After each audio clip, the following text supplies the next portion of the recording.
하루 두 끼, 밥은 반 공기. 이 정도면 체중이 빠져야 정상이라고 생각하시죠? 그런데 체중계 숫자는 꿈쩍도 안 합니다. 의지의 문제만은 아닙니다.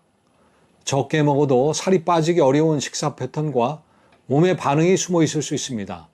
오늘 제가 그 이유를 정확히 짚어드리겠습니다. 적게 먹는다는 말부터 다시 살펴봐야 합니다. 체중이 줄어들려면 오랜 기간에 걸쳐 몸이 사용하는 에너지보다 섭취하는 에너지가 적어야 합니다. 이 원칙 자체는 바뀌지 않습니다. 그렇지만 체중이 줄지 않는 사람에게 결국 많이 먹어서 그렇다. 고만 말하면 중요한 부분을 놓치게 됩니다. 우리가 느끼는 식사량과 실제 하루 섭취량이 다를 수 있고 식사량을 줄였을 때 몸의 에너지 소비도 어느 정도 적응하기 때문입니다. 체중이 줄면서 기초대사량이 낮아질 수 있고 자신도 모르게 움직임이 줄기도 합니다. 수면 부족과 스트레스, 근육량, 복용 중인 약, 갑상선이나 여성 호르몬과 관련된 상태도 체중 변화에 영향을 줍니다. 특히 하루에 몇 끼 먹었는가만으로는 충분하지 않습니다.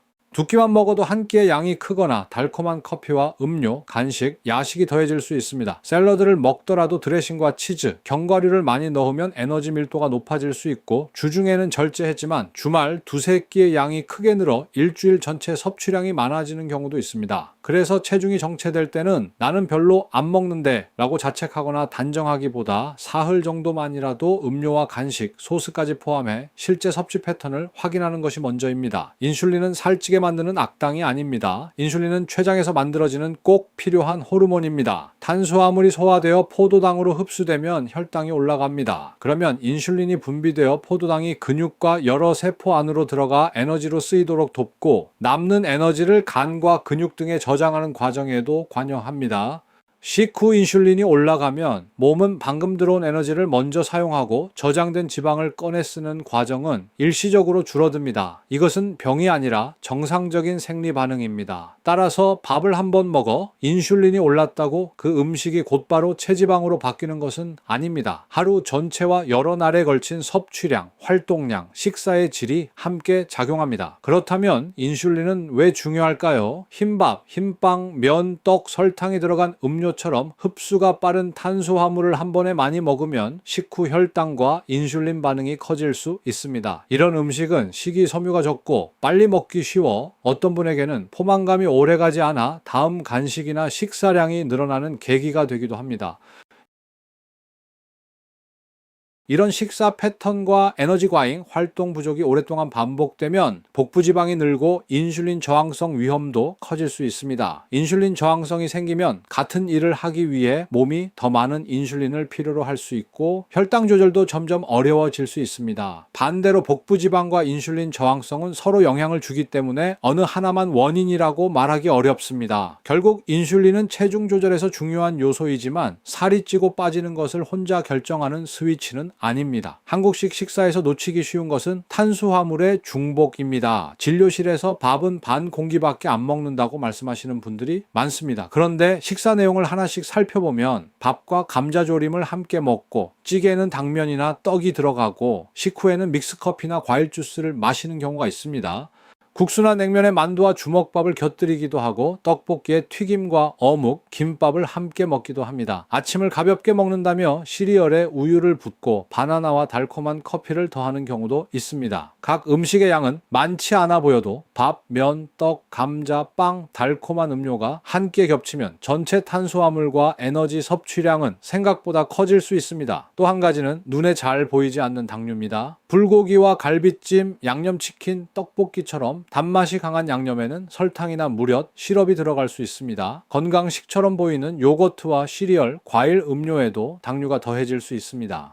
제품과 조리법에 따라 차이가 크기 때문에 이 음식에는 설탕이 정확히 몇 그램 들어있다고 단정할 수는 없습니다. 대신 포장식품의 영양정보에서 1회 제공량과 당류를 확인하고 소스는 따로 받아 필요한 만큼만 먹는 것이 더 현실적입니다. 세계보건기구는 첨가당뿐 아니라 꿀, 시럽, 과일 주스 등에 들어있는 유리당을 하루 총섭취 에너지의 10% 미만으로 줄이고 가능하면 5% 미만으로 낮출 것을 제안합니다. 여기서 중요한 점은 과일을 무조건 피하라는 뜻이 아니라는 것입니다. 통과일은 주스와 달리 식이섬유가 있고 씹는 과정도 있습니다. 다만 과일도 한 번에 지나치게 많이 먹기보다 적절한 양을 나누어 먹는 편이 좋습니다. GI보다 한 끼 전체를 보세요. 탄수화물이 식후 혈당을 얼마나 빠르게 올리는지를 비교할 때 혈당지수, 즉 GI를 사용합니다.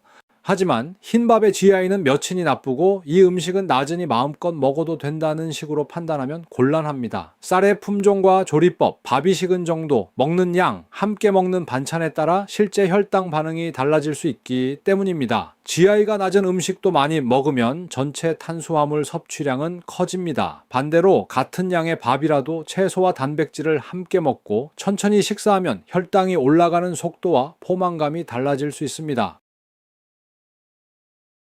그러므로 숫자 하나보다 한 끼 접시 전체를 봐야 합니다. 탄수화물의 종류와 양, 식이섬유, 단백질, 조리법, 먹는 속도를 함께 보는 것이 더 정확합니다. 탄수화물을 끊지 않고 바꾸는 5가지 방법. 첫째, 한 끼에 주된 탄수화물을 한 가지로 정해보세요. 밥을 먹는다면 면이나 떡을 함께 먹지 않고 국수를 먹는다면 주먹밥을 습관적으로 추가하지 않는 방식입니다. 감자, 고구마, 옥수수도 채소이면서 탄수화물 식품이라는 점을 기억하시면 좋습니다. 둘째, 탄수화물의 양과 질을 함께 조절하세요. 흰밥을 무조건 끊기보다 평소보다 조금 덜 담고 가능한 범위에서 일부를 잡곡과 콩처럼 식이섬유가 많은 식품으로 바꿔 보세요. 접시의 절반은 비전분 채소, 나머지는 단백질 식품과 탄수화물 식품으로 나누는 방법도 한 끼 구성을 단순하게 만드는 데 도움이 됩니다. 다만 소화 기능이 약하거나 특정 질환 때문에 식이섬유를 제한해야 하는 분은 자신의 상태에 맞게 조절해야 합니다. 셋째, 채소와 단백질 반찬을 먼저 먹고 탄수화물은 천천히 드셔보세요.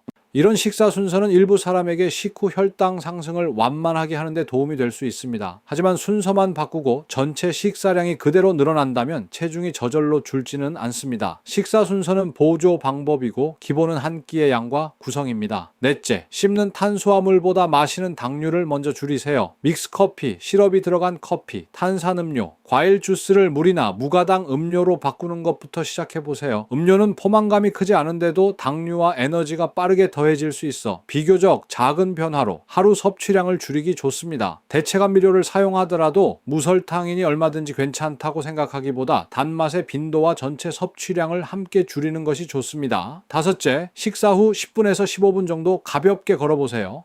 짧은 식후 걷기는 식후 혈당 관리에 도움이 될 수 있습니다. 여기에 일주일 전체 규칙적인 유산소 운동과 근력 운동, 충분한 수면을 함께 챙기면 체중과 대사 건강을 관리하는 데 더 유리합니다. 운동을 한 번 세게 하는 것보다 앉아있는 시간을 자주 끊고 꾸준히 움직이는 습관이 중요합니다.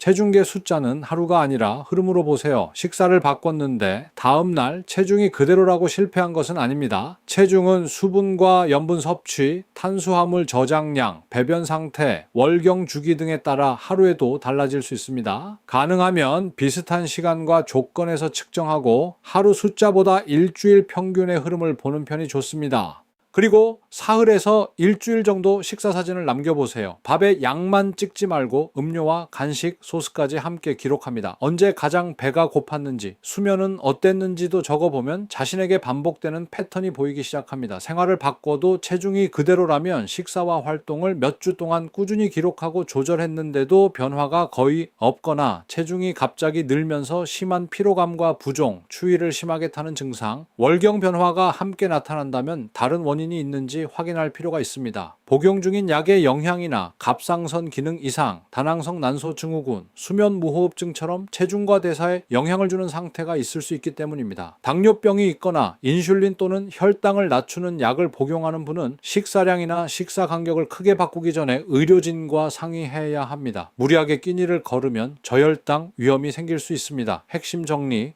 오늘 내용은 3가지만 기억해 주세요. 첫째, 인슐린은 체중과 혈당 조절에 중요하지만 살이 빠지지 않는 유일한 원인은 아닙니다. 둘째, 한국식 식사에서 놓치기 쉬운 문제는 밥 한 가지보다 밥과 면, 떡, 감자, 달콤한 음료와 양념이 함께 겹치는 패턴입니다. 셋째, 탄수화물을 모두 끊기보다 한 끼의 주 탄수화물을 한 가지로 정하고 채소와 단백질을 충분히 먹고 달콤한 음료를 줄이고 식후에 가볍게 걷는 것부터 시작해 보세요. 다이어트는 인슐린 비타민 하나와 싸우는 일이 아닙니다. 내 식사와 생활에서 반복되는 패턴을 찾아 오래 유지할 수 있는 방향으로 바꾸는 과정입니다. 다음 2편에서는 무엇을 먹느냐에 이어 언제 먹느냐를 다루겠습니다. 간헐적 단식을 무조건 16시간 굶는 방법으로 접근하지 않고 누구에게 도움이 될 수 있는지와 주의할 점을 함께 설명드리겠습니다.